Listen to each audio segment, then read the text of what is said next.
नमस्कार श्रोते हो, तुम्ही ऐकत आहात भाग्यविधाता भाग 28। जान्हवीच्या चेहऱ्यावर एक वेगळाच आनंद होता. तिच्यामध्ये झालेला बदल घरच्यांना जाणवत होता आणि हे फक्त सिद्धार्थमुळे शक्य झालं होतं. राकेश आणि अभिजितने त्याचे मनापासून आभार मानले होते, पण जान्हवी सोबत सिद्धार्थची वाढत असलेली जवळीक त्रिशाला सहन झाली नव्हती. दोघांच्या नात्याचं भविष्य नव्हतं, तरी सिद्धार्थ ज्या प्रकारे तिची केअर करत होता ही गोष्ट तिला खटकत होती. कारण तिला जे प्रेम हवं होतं ते मिळत नव्हतं, म्हणून तिचं जेलस होणं स्वाभाविक होतं. त्रिशाला घरामध्ये बसून वैताग आला होता, म्हणून ती बाहेर जाण्याची तयारी करत होती. तितक्यात सिद्धार्थ आतमध्ये आला. तुझी इतकी हिम्मत, माझ्या बेडरूम मधून चालता हो, त्रिशा त्याच्यावर ओरडली. त्या दिवशी तू माझ्या परवानगीशिवाय माझ्या रूम मध्ये आली होती, तेव्हा मी पण हेच म्हणायला हवं होतं. एनिवे, तुला काहीतरी दाखवायचं होतं. सिद्धार्थने मोबाईलमध्ये व्हिडिओ ऑन केला आणि तिला दाखवला, जे पाहून त्रिशाच्या तोंडचं पाणी पळालं. आधी तो डिलीट कर, त्रिशा म्हणाली. इतकी घाई काय आहे त्रिशू बेबी? त्या दिवशी जो प्रकार झाला तो पुन्हा होण्याची शक्यता नकारता येत नाही. ते तर नशीब जान्हवीने सांगितलं की तिच्या रूममध्ये सिक्युरिटी कॅमेरे लावलेले आहेत. विश्वाभाई व्हिडिओज पाहत नाही आणि जान्हवी तुझी तक्रार करत नाही, म्हणून तुझं धाडस वाढत आहे. पण यापुढे चुकूनही तिला त्रास दिला तर हा व्हिडिओ विश्वाभाईला सेंड करायला मला 1 मिनिट पण लागणार नाही, सिद्धार्थने तिला धमकी दिली. तुझ्या मनात नक्की काय आहे? त्रिशाने विचारलं. जान्हवीपासून दूर राहायचं आणि असेही आपल्यामध्ये जे काही झालं ते विसर. तू माझ्या मनातून पुरती उतरलेली आहे, सिद्धार्थ म्हणाला. तुला जान्हवी आवडायला लागली आहे का? तू माझ्यासाठी आला होतास ना, मग मला कन्व्हिन्स करायचं सोडून तिचा बेबी सिटर का झाला आहेस? त्रिशाने विचारलं. तुझं खरं रूप मला समजलं आहे. तुझा स्वभाव मला आधी माहीत असता तर मी तुझ्यासोबत फ्रेंडशिप पण केली नसती. तुझ्यासोबत रिलेशनमध्ये राहून मी खूप मोठी चूक केली आहे, ज्याचा पश्चाताप मला नेहमी होत राहील. तुला जे सांगितलं ते लक्षात ठेव. सिद्धार्थ निघून गेला. त्रिशाच्या मनासारखं काहीच होत नव्हतं, पण लवकरच ती सर्वांना जन्माची अद्दल घडवणार होती. विश्वजित आणि आरोहीचा प्रवास शांततेत सुरू होता. बाहेरची मोकळी हवा मंत्रमुग्ध करून सोडत होती. लोणावळ्यामध्ये दाखल झाल्यानंतर त्याने एका हॉटेल बाहेर गाडी थांबवली. हवेमध्ये कमालीचा गारठा होता, ज्यामुळे वातावरण अगदी आल्हाददायक झालं होतं. आरोही पहिल्यांदा लोणावळ्यामध्ये आली होती.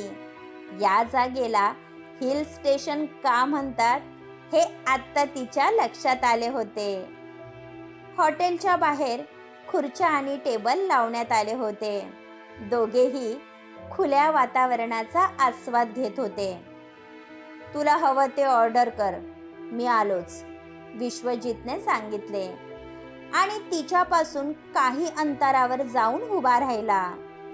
त्याला सिगरेटची तलप लागली होती, म्हणून तो शांतपणे सिगरेटचे झुरके घेऊ लागला, जे आरोहीला अजिबात आवडलं नाही. तिने स्वतःसाठी चहा आणि वडापावची ऑर्डर दिली होती. ती मस्त चवीने खात होती. विश्वजितचं लक्ष तिच्यावर होतं. काही वेळाने तो तिच्यासोबत बसला आणि स्वतःसाठी कॉफी मागवली. सिगरेट हेल्थसाठी चांगली नसते, आरोही म्हणाली. मला थंडी सहन होत नाही, विश्वजित शांतपणे म्हणाला. थंडी घालवण्यासाठी आणखी बरेच पर्याय असतात, आरोहीने सांगितलं. तसा तो गालात हसला. तुझी तयारी असेल तर माझी काहीच हरकत नाही. विश्वजितचा बोलण्याचा रोग तिला समजला. तिने नजर दुसरीकडे वळवली. मी चहाचं बोलत होते, आरोही म्हणाली. मला कॉफी आवडते. विश्वजितने कॉफी संपवली आणि दोघेही पुढील प्रवासासाठी निघाले. थंडी असल्यामुळे आरोहीने दोन्ही हात स्वतःभोवती लपेटून घेतले. विश्वजितने अंगातलं जॅकेट काढलं आणि तिच्या अंगावर टाकलं. मी ठीक आहे. तुम्हाला थंडी सहन होत नाही ना, आरोही काळजीने म्हणाली.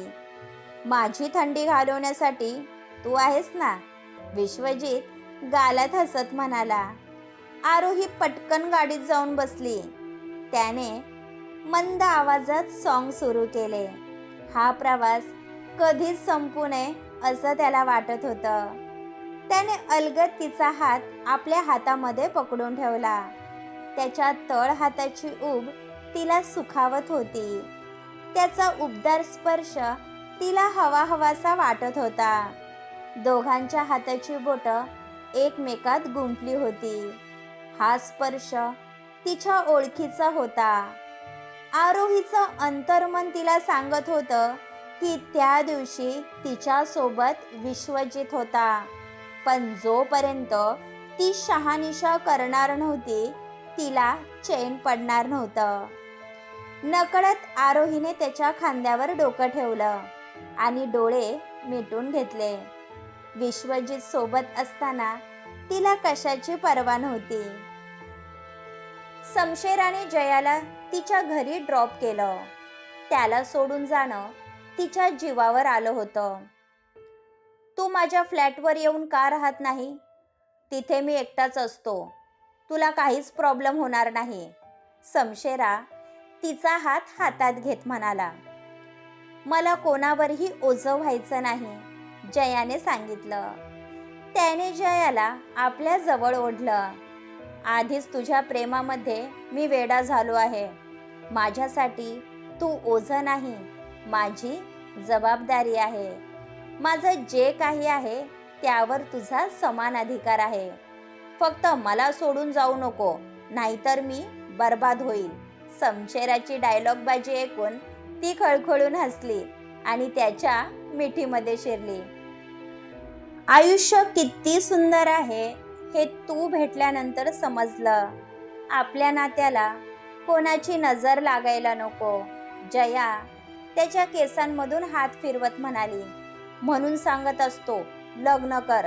माझ्यासारखा मुलगा तुला शोधूनही सापडणार नाही, शमशेरा म्हणाला.